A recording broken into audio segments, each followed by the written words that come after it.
दोस्तों आइए बात करते हैं आदित्य एल1 मिशन के बारे में। आज डेट है 2 सितंबर और आज ही के दिन अभी हाल ही में अभी कुछ देर पहले ही आदित्य एल1 मिशन को लॉन्च कर दिया गया है इसरो द्वारा। आदित्य एल1 मिशन जाएगा सूरज के बारे में जानकारी इकट्ठा करेगा कि आखिर जो हमारा सूरज है वो इतना रहस्यमयी क्यों है, और सूरज के बारे में और भी जानकारियों के बारे में ये रिसर्च करेगा। ठीक है, तो आगे हम बताएंगे कि आखिर क्या है आदित्य एल1 पूरा मिशन। ठीक है, इसका उद्देश्य क्या है। ठीक है, अब आगे आदित्य एल1 मिशन के बारे में चर्चा करें, बताएं आपको कि उसके पहले आइए जानते हैं कि आखिर ये सूरज के बारे में अध्ययन करने जा रहा है। तो सबसे पहले समझते हैं कि आखिर सूरज के बारे में कुछ जानकारी। ठीक है, जैसा कि हम सभी लोगों को पता है कि सूरज एक तारा है, यानी कि एक स्टार है, जबकि पृथ्वी, मंगल, बुध, बृहस्पति ये सब प्लेनेट हैं। ठीक है, तो अब सवाल उठता है कि आखिर सूरज का जन्म कैसे हुआ।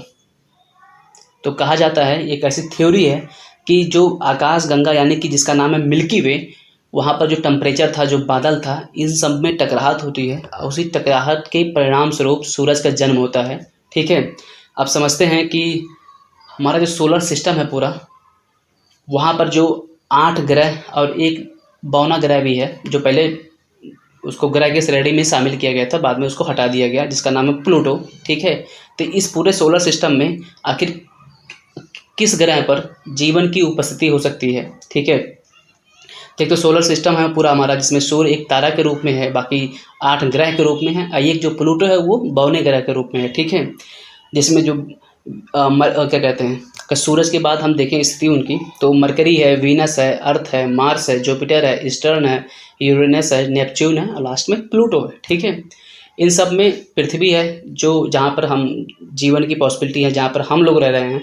लेकिन मार्स यानी कि मंगल एक ऐसा जगह है जहाँ पर पृथ्वी जैसे ही मतलब इन्वायरमेंट, वायुमंडल पाया जाता है। अगर जो वहाँ पर हम ऑक्सीजन की सब क्या कहते हैं एक्सेस कर दें, वहाँ पर किसी तरह ऑक्सीजन को पैदा कर दिया जाए, तो वहाँ पर भी जनजीवन की पॉसिबिलिटी वहाँ पर हो सकती है। ठीक है, लेकिन अगर जो हम बात करें कि जो सूरज के क्रम में है, तो सबसे पहले जो सूरज के बहुत पास है उसका नाम है मरकरी यानी कि बुध।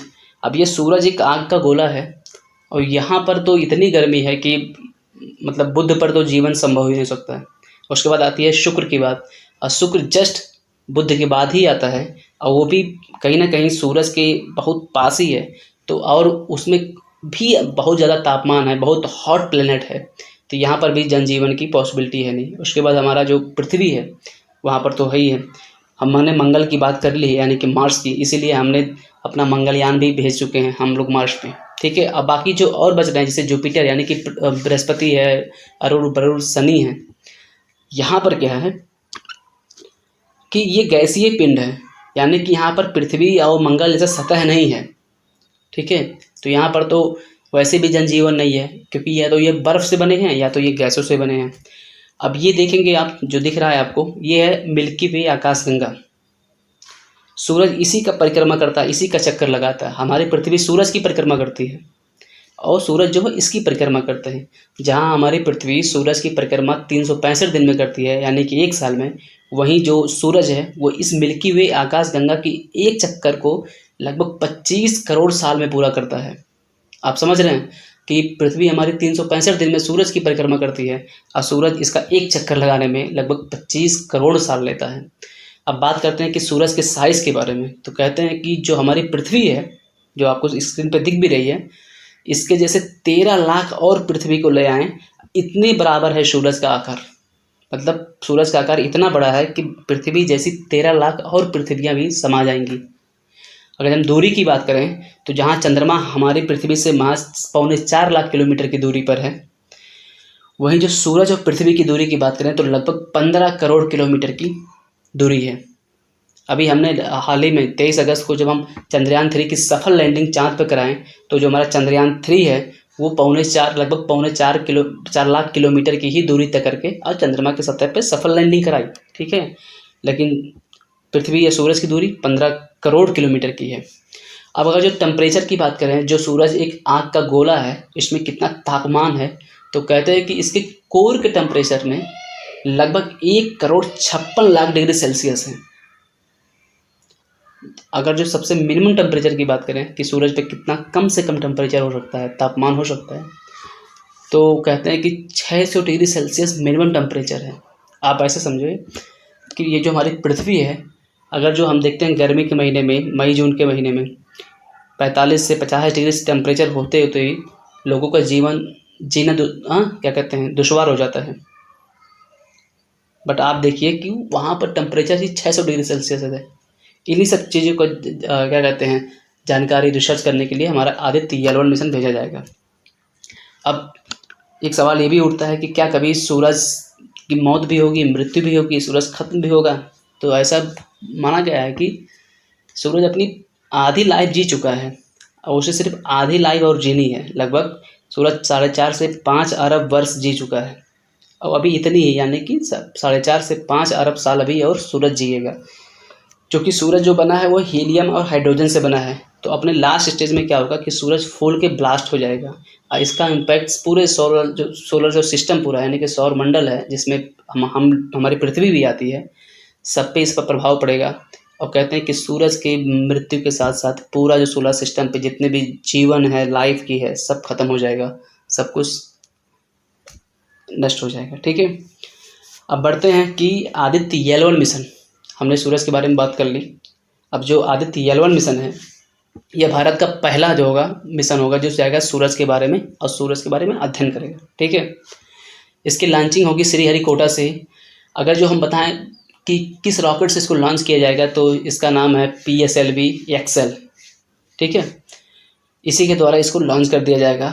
और सबसे पहले ये तो जाएगा जो पृथ्वी की निचली कक्षा है, यानी कि लो अर्थ ऑर्बिट, वहाँ पर इसको पहले पहुँचाया जाएगा। उसके बाद फिर ये जाएगा L1 पर। हमने बताया कि आदित्य L1 इस मिशन का पूरा नाम है। आदित्य मतलब सूरज होता है, L1 वो पॉइंट होता है जहाँ पर ये जाकर के स्टेबल होगा और वहीं से ये सूरज के बारे में अध्ययन करेगा। ठीक है, अब आगे बढ़ें तो सबसे पहले ये सवाल उठता है कि क्या भारत से पहले और कौन कौन देशों ने अपने मिशन सूरज के लिए भेजे हैं? तो ऐसे 22 मिशन अब तक भेजे गए हैं सूरज के अध्ययन करने के लिए, जिसमें अकेले नासा के ही 14 मिशन है, यानी कि अमेरिका अपने 14 मिशन अकेले भेज चुका है उन 22 में से। बाकी जो है जो यूरोपीय स्पेस एजेंसी है यानी कि ESA, उसने भी भेजा है, जो जर्मनी है उसने भी भेजा है। ऐसे कई देश जो हैं जो अपने मिशन को सूर्य के अध्ययन करने के लिए भेज चुके हैं। ठीक है, अब बात करें कि जो ये L1 क्या है, तो पृथ्वी या सूरज के बीच जो स्पेस है पूरा, उसी स्पेस में कई ऐसे पॉइंट हैं, L1, L2, L3, L4, L5, ऐसे कई पॉइंट हैं। तो L1 ही वह पॉइंट है जहाँ पर जाकर के ये हमारा जो आदित्य L1 मिशन है वो जाकर के वहीं स्थापित किया जाएगा। और यह वो ऐसा पॉइंट है जहाँ पर ना तो सूरज का आकर्षण बल काम करता है, ना ही पृथ्वी का आकर्षण बल काम करता है। अगर जो हम इसकी दूरी देखें तो पृथ्वी से इसकी दूरी महज 15 लाख किलोमीटर की है। ध्यान दीजिएगा कि जो पृथ्वी और सूरज की दूरी है वो 15 करोड़ किलोमीटर की दूरी है, जबकि L1 पॉइंट जो है इसको लैग्रेंज पॉइंट बोलते हैं, हम लोग लैग्रेंज बिंदु भी बोलते हैं, इसकी महज 15 लाख किलोमीटर की दूरी है। चंद्रयान 3 हमारा 3.25 लाख किलोमीटर की ही दूरी तय किया गया, ये उसका 4 गुना लगभग है, 15 लाख किलोमीटर की दूरी। ठीक है, अब सूरज जब जाएगा ये आदित्य L1 मिशन, तो इसके क्या क्या मतलब किस किस चीज़ का अध्ययन करने के लिए जो इसरो भेज रहा है, तो उसमें है कि जो सूरज मैंने बताया कि जो हाइड्रोजन है हीलियम से बना है, तो जो इसका नाभिकीय संलयन की पूरी प्रोसेस होती है, जो सूरज में अक्सर इसका जो प्रोसेस है, जो सूरज में पूरी आग निकलती है, जो पूरा आग का गोला है वो नाभिकीय संलयन से ही है। ठीक है, उसके बारे में पता करेगा। अब सूरज का जो कोरोना है यानी कि क्रोनोस्फेयर जो है उसके टेम्परेचर के बारे में अध्ययन करेगा। इसके साथ ही जो सोलर जो फ्लेयर आती हैं यानी कि जो सौर तूफान आता है उसके बारे में, फिर जो परावैंगनिक किरणें आती हैं जो हमारे पृथ्वी पर उसका जो प्रभाव पड़ता है उसका अध्ययन करेगा। और जो सौर पवन जो हैं यानी कि जो सोलर विंड है उनकी उत्पत्ति कैसी होती है, इन सब चीज़ों के बारे में जा कर के ये अध्ययन करेगा। तो यही है पूरा आदित्य L1 मिशन, जिसको अभी लॉन्च कर दिया गया, अभी कुछ देर पहले ही लॉन्च कर दिया गया है।